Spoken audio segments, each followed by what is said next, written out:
Thank you. Good morning. Well, Sunday, this 2 days from now, marks the 10th anniversary of the death of Elvis Presley. And his memory continues to haunt millions of people. This morning, we'll meet a woman who claims that the ghost of Elvis really did appear to her and that it changed her life. And we'll also meet Deborah Presley, a second woman claiming to be the daughter of Elvis, and she is suing his estate for $750 million. Ah, how about that, folks? And some of the kids from the head of the class join us. Okay? It's all coming up next live on Kelly and Company. Stay right there, please.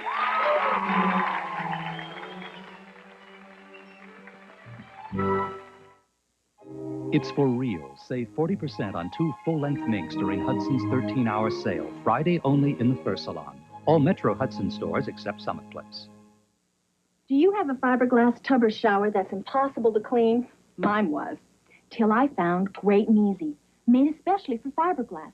Great and Easy really works. Without scrubbing. Just spray it on and wipe it off. And Great and Easy never scratches, like those other liquid cleansers. Also perfect for ceramic tile and those dingy shower doors. It's great. It's easy. Great and Easy, the bathroom cleaner that can't scratch. Priscilla takes you through Graceland, Tuesday night at 10.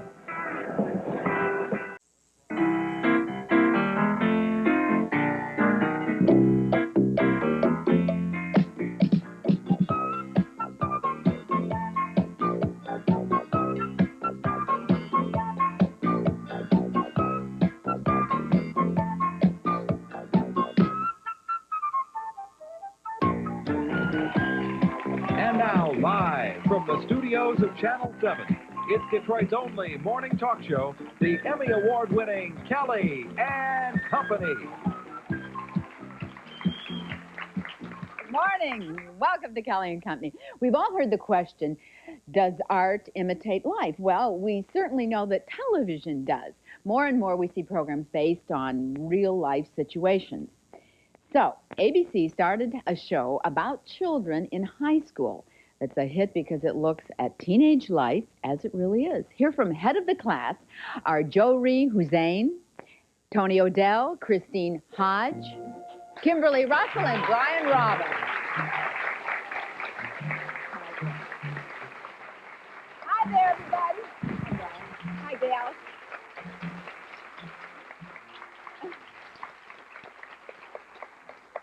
Boy, I think this is as many as we've ever had on this stage. I got the very hard chair today. I came in, and usually I sit in those, and those are nice, aren't they? Yeah, they're kind of puffy. And I sat down like this, and I almost cracked my spine. You got a great show, folks. You got a great show. Did you think when it started, was it a year ago, was it? Was it last fall, or was it September?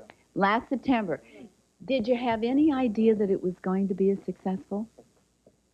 Yeah. You did? Yeah, I think we... You wanted it to be, right? Yeah, right. And we had a lot of good comments about it. Everyone that worked on it, everyone that had seen it loved it. But it's hard to remove yourself from something that you're involved in. So we were really excited to see that people who had nothing to do with it liked it. And you thought that too? Yeah, I guess sometimes you just get certain gut feelings or you get an intuition about a certain project. And with this, it just seemed like the cast and the producers and everything just meshed together so nicely that there was just a special feeling, a special spirit about the whole project. So we were very optimistic about the whole thing, and sure enough, here we are. Is it really like a classroom? I mean, Absolutely. It is. Yes, it is for me, especially because I haven't been. It's been so long, I don't remember. You took the words right out of my mouth. In that sense, I mean, I find myself going through political science books and things that, I mean, I didn't go through maybe that much even when I was in high school. And now I'm going through books and going through studies, and I turn around and I literally feel like you're in a classroom and we carry on like a bunch of students with each other anyway. So it's strange. Yeah. Do you like all your characters? Do you like the characters you play? Absolutely. Do you? Yeah. If you had to pick the character that you'd play on the show, would it be the one that you're playing? Yes. Well, how did that happen, though? Yeah. Great typecasting, great casting, I guess. My character wasn't like initially in the pilot, so my character was created last. So it was like a culmination of the producer's imagination and mine. You know, a little bit of me. So I think that my character's a lot like me. Tell them about your character. Well, my character Jawaharlal is a transfer student from India, And it's kind of an interesting story behind this because they weren't really sure if they were going to be able to get someone to actually play an Indian. So it's my understanding that they were looking at all different kinds of ethnic types, as you know, anything outside from your a normal kind of a person, say with the, you know, like Tony. I know black kids in New York that read for Jawahar with an Indian accent. Yes. So there obviously there are a lot of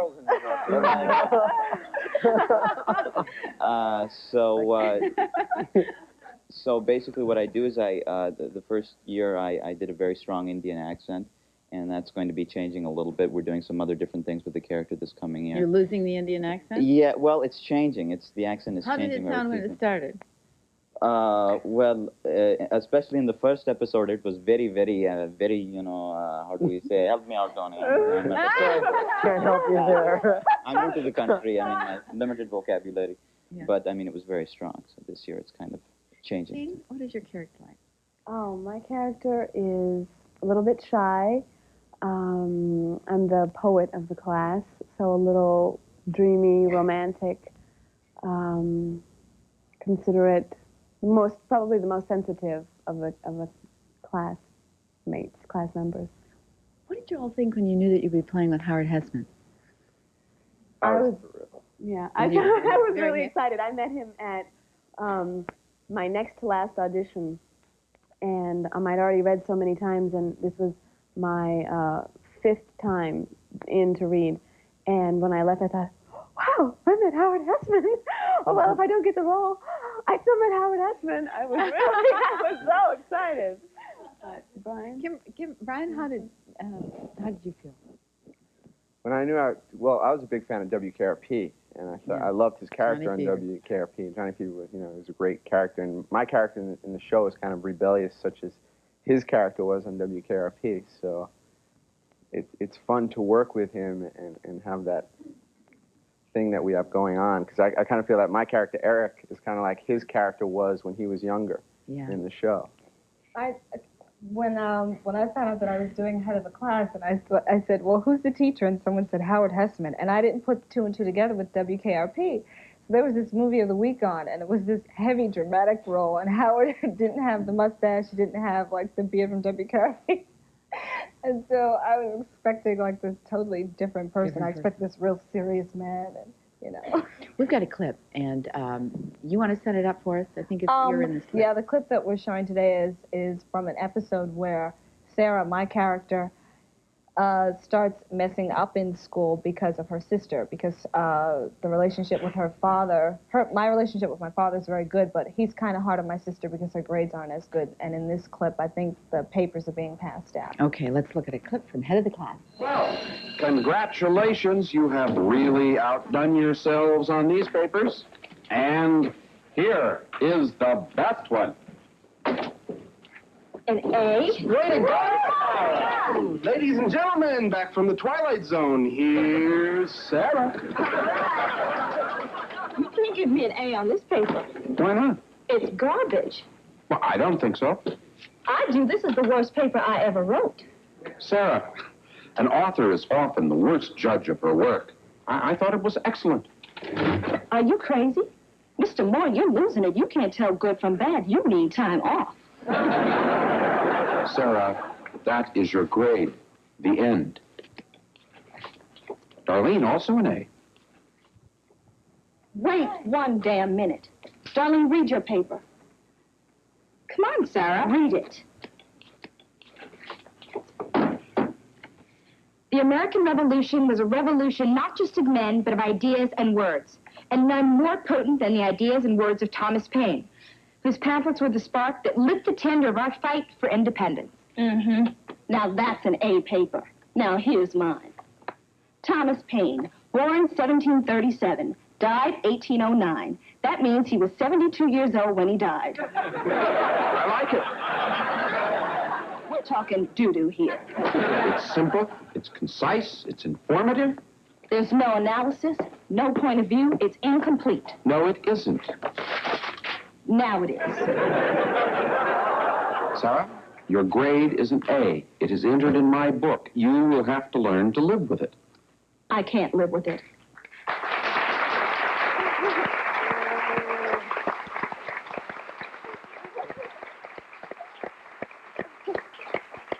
We're going to go to break now, but when we come back, we're going to find out how you all started in this business. Everybody wants to know that, so I might as well ask you that right off the bat. We'll be right back.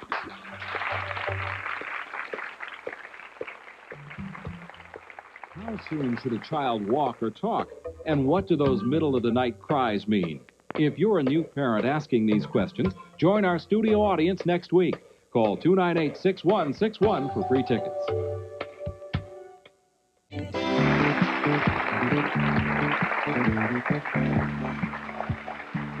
We're back with part of the cast from Head of the Class. All right, how did you get started? Joy Reid, how did you get started in business? The million-dollar question. I guess basically I started doing theater, and I did that throughout high school and school, and I took acting lessons outside of school. And when it came time for me to decide what college I was going to, I was accepted to several colleges, so I had to weigh either going to one of those or pursuing acting full-time and professionally. And I decided that I'd give my dream a shot. And 8 months later, I was doing Head of the Class. Brian, how'd you start? I was in high school. I was an athlete in high school, and I had to take an English elective in my senior year. And I said, what's easy here? Acting. I could do this. It's a piece of cake. And next thing I know, they put me up on stage, and I was hooked, and I started taking classes outside of high school. And then as soon as I graduated, I started working. Khrystyne?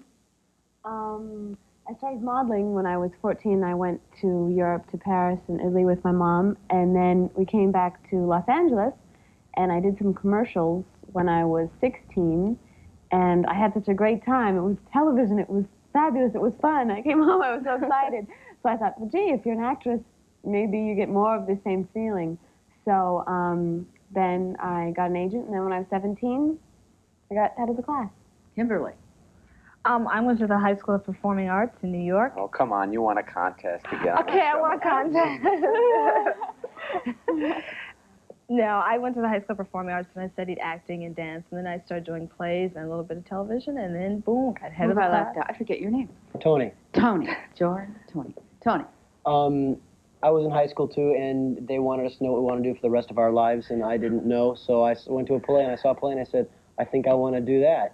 That was as easy as it was, so I went to the American Academy of Dramatic Art summer session, got involved in some plays, and then I got an agent. She sent me out, and I got my first job in 4 weeks and got my SAG card, and that was it. That was 10 years ago. It seems like so easy for all of you, doesn't it? And if I start to doubt it, you know, come on. if you want to be on our show, just come on out. Come on down. Come on down. Now, do you all plan to make this a career, or you're not planning on doing anything? All of you? Yeah, this is it. Why not? And then after this, we're all going to go off and do another show where we all go to college together. Right, Brian? Okay. We got questions back here. I was wondering if you guys are taking any other classes in between your shoots, or if you're all done with all your education. Well, I still study acting. I didn't take, well, I haven't in a year, but I plan to go back to taking writing classes in college. And I just finished high school this year, and I'm taking a break. Acting classes only. I'm working on this wonderful macrame class that's coming out. So yeah, professional. I'd like to know how you all get along with Howard Houseman on the set. Terrible. We don't speak to the man. That's why he's not here today. How long does it take you to work with your scripts and to learn your lines and the actual? How much do you work every day? Go ahead, Kimberly. We work, Monday through Thursday, we get to have the script still, and by Friday, that's when we tape in front of an audience. But we rehearsed Monday through Thursday. Is it like a 9 to 5 or? Basically, yeah. We see the scripts for the first time on Monday, and they change throughout the week. And then Thursday, we bring in the cameras, and we tape it on a Friday. So it takes 5 days, the whole process. So but we have the privilege, at least I can say for myself, because it's a classroom situation, we have desks and notebooks, so like we can always jot our lines down and, you know. Kind of cheating. It really does. Hi, you're all very nice-looking young children, people, pardon me, and welcome to Detroit. How long does it take to make an episode? How many shootings do you do before a show gets put on? Well, we rehearse, we do 1 episode per week, and we work 3 weeks, and then we have a vacation for a week. But it just takes Monday through Friday to make a show, and we tape the show itself twice. We do it in the morning without an audience, and then we break for dinner, and then we do a live show run through for an audience. And generally, a show that you see is about 6 to 8 episodes past where we are. So we're usually about maybe, what, 8 episodes ahead? Yeah, so this year we're about 12. Yeah, this year about 12 episodes ahead. Are you getting recognized now? Oh, Is it yeah. happening? Yeah. When did it start happening? If you started in September, how long did it take? You recognized when you were September. Really? Yeah. No. So wherever you go now? Yeah. I mean, it's been increasing as the months move along. Sure. It's happened gradually for me. I had another series 2 years ago called Other World. But as now, especially with this show, I mean, now they really have a place where they can see you every single week, and it gives them something to identify with. And it's going to be back again this fall. Ahead of the class. Happy to say. 8:30, right here on Channel 7. And you're going to be at the Fairlane Town Center at, I believe, 6:30 tonight. Hudson's and the magazine, 17, for 17 magazine. Correct. Was doing a fashion show? Are you doing the fashion show? Yeah, right, yeah. Okay, we'll see you there. Thank you very much, and good luck for the new season. We'll be right back.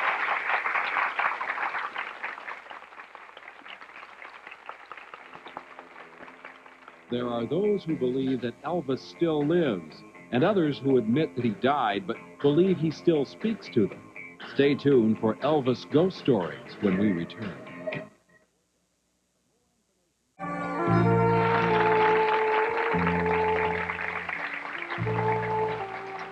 Thank you.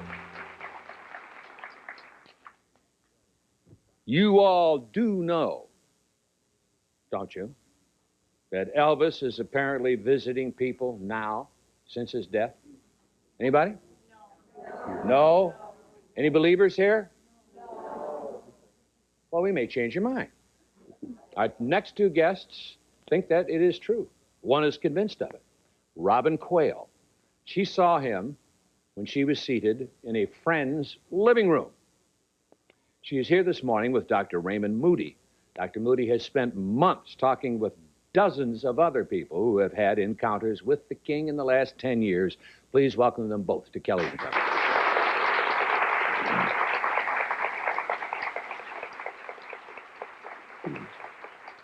Okay if I call you Robin? Sure. Okay. Please. You can call me Mr. Kelly. John. Most people have, you know, when they think of ghosts, we've got this popular image that has probably been brought to us by motion pictures, that a ghost is a luminescent, see-through image. But that isn't what you saw, was it? That isn't what I saw, no. What did you see, Robin?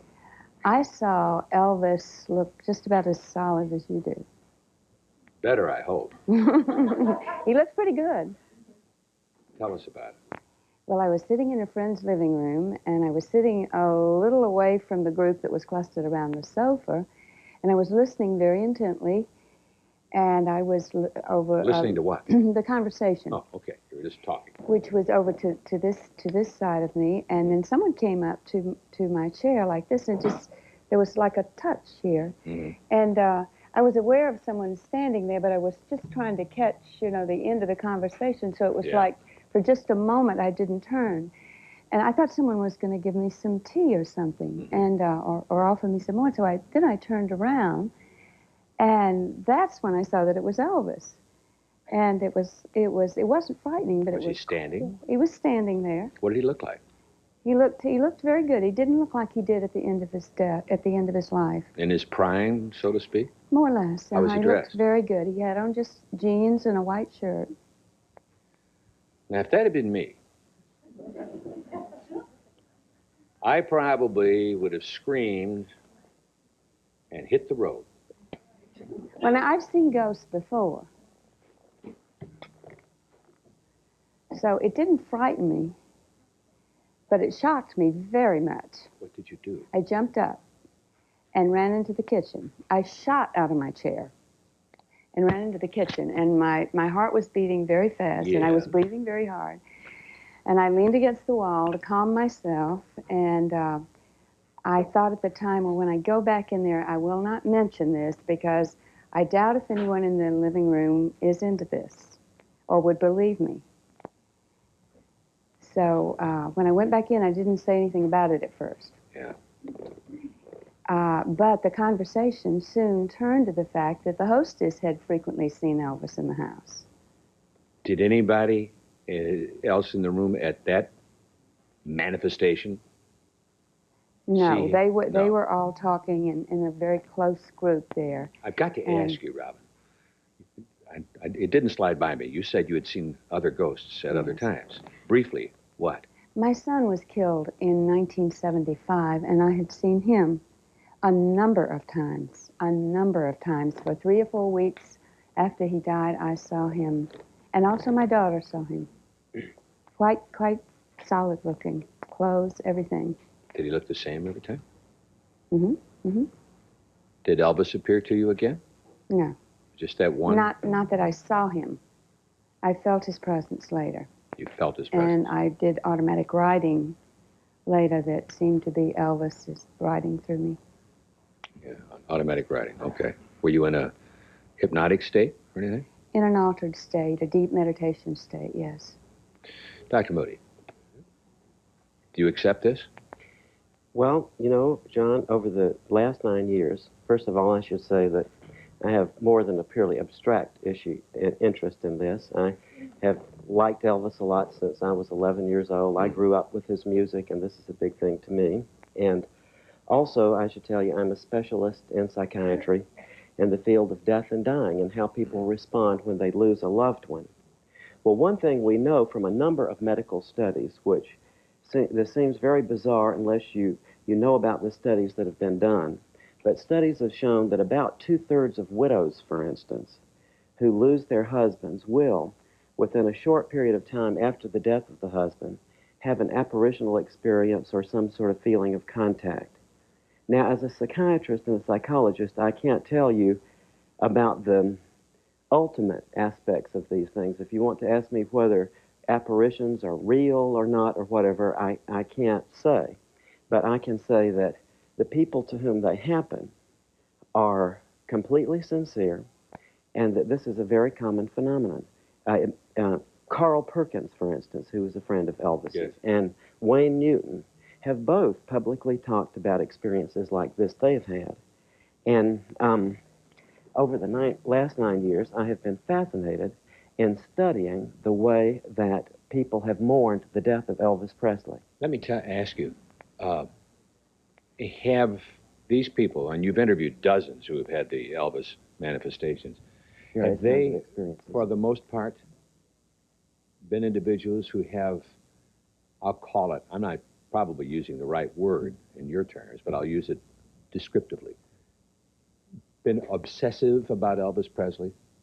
No, by and large not. And Robin, for instance, knew Elvis through her daughter, who Elvis was very attached to, a young girl, and who often visited Elvis at Graceland and so on.